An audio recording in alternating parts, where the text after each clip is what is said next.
চলমান পরিবর্তনকে সবাই অবিশ্বাস্য বলছেন। এত সহজে এই পরিবর্তনের রহস্য কি বলে মনে করেন? দেখুন, আল্লাহ রাব্বুল আলামিন কোরআন কারীমে বলেছেন যে কুলিল্লাহুম্মা মালিকাল মুলক তুতিল মুলকা মান তাশা ওয়া তানজিউল মুলকা মিম্মান তাশা। আল্লাহ রাব্বুল আলামিন সকল রাজত্বের মালিক। তিনি যাকে ইচ্ছা তাকে রাজত্ব দেন, যার কাছ থেকে ইচ্ছা রাজত্ব ছিনিয়ে নেন।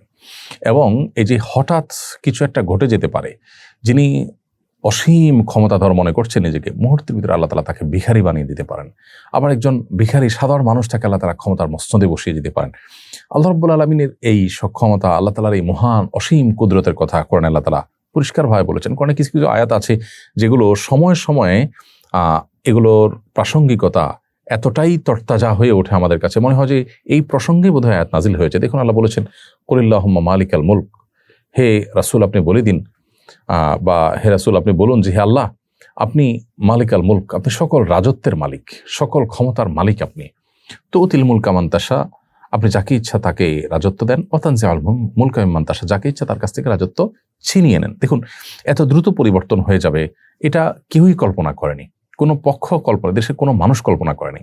মানুষের কল্পনাতীত বিষয় ঘটিয়ে আল্লাহ রাব্বুল আলামিন মূলত মানুষের সকল প্রেডিকশন, মানুষের সকল ধারণা সবকিছুকে ভুল প্রমাণ করে দেন। আল্লাহ সুবহানাহু ওয়া তাআলার হাতেই যে সবকিছু, এটি এই সমস্ত ঘটনার মধ্য দিয়ে প্রকাশ হয়, প্রমাণ হয়।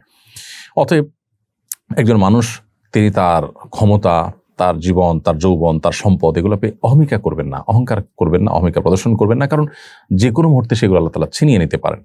আবার অন্য কারো সেগুলো না থাকার কারণে তাকে তাচ্ছিল্য করবেন না, কারণ যে কোনো মুহূর্তে আল্লাহ তাকে দান করতে পারেন।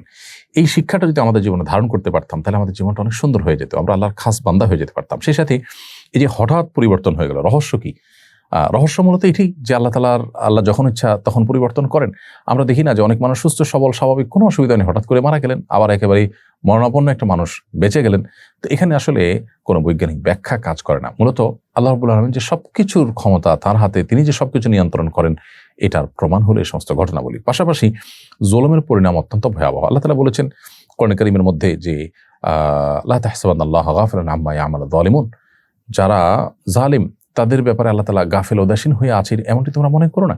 ইন্নামা ইউআখিরুহুম লিয়াউমিন তাশখাসু ফিহিল আবসার, বরং তাদেরকে আল্লাহ তাআলা সেদিন পর্যন্ত প্রশ্রয় দিয়ে রাখেন যেদিন মানুষের চক্ষুগুলো সব স্থির হয়ে যাবে, মানুষ সব দেখতে পাবে। অর্থাৎ আল্লাহ রাব্বুল আলামিন ছাড় দেন। আল্লাহ বলেছেন ইন্নামা নুমলি লাহুম, আমি পাপিষ্ঠদেরকে, জালিমদেরকে ছাড় দিয়ে রাখি। ইন্না কাইদি মাতিন, এরপর আমার পাকড়াওটা আল্লাহ বলছেন যে এটা অত্যন্ত শক্ত হয়, কঠোর হয়ে থাকে।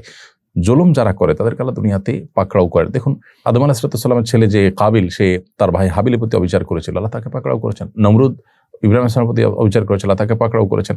ফেরাউন মুসা আলাইহিস সালামের প্রতি অবিচার করেছিল, আল্লাহ তাকে পাকড়াও করেছেন। নূহ আলাইহিস সালামের প্রতি তার জাতি অবিচার করেছিল, তাদের পাকড়াও করেছেন। আদ সামুদ জাতি তাদের নবীর প্রতি পাকড়াও অবিচার করেছে, তাদেরকে আল্লাহ পাকড়াও করেছেন। ফেরাউন আমাদের নবী সাল্লাল্লাহু আলাইহি ওয়াসাল্লামের সাথে আবু জাহাল, আবু লাহাব বা সাইবা, তারা অবিচার করেছে। মুসলমানদেরকে প্রতি জুলুম করেছে, আল্লাহ তাদেরকে পাকড়াও করেছেন।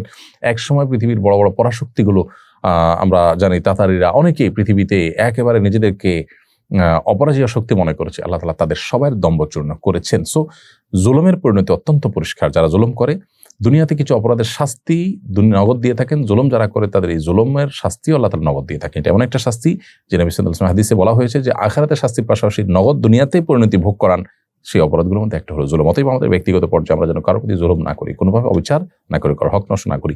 এই যে হঠাৎ করে পরিবর্তন আল্লাহর কুদরতের প্রকাশ এবং জুলুমের পরিণতি ভাবেই আকস্মিকভাবে চলে আসে। কোরআনে বিভিন্নভাবে আল্লাহ তাআলা বলেছেন যে তারা কি নিশ্চিন্ত হয়ে গেল যে হঠাৎ করে আল্লাহর আযাব তাদেরকে পাকড়াও করবে, আল্লাহর পাকড়াও এসে যাবে হঠাৎ করে, এই ব্যাপার মানুষ নিশ্চিন্ত হয়ে গেছে। পরিস্থিতি যেটা তৈরি হয়েছে সম্পূর্ণ আল্লাহ তাআলার ফয়সালা এখানে ছিল, আল্লাহ তাআলার সিদ্ধান্ত এখানে ছিল। অতএব সেই অনুপাতেই সবকিছু হয়েছে। একজন ইমানদারের এখান থেকে শিক্ষা গ্রহণ করার এবং সেখান থেকে নিজের ইমানকে বৃদ্ধি করবার যথেষ্ট উপাদান রয়েছে।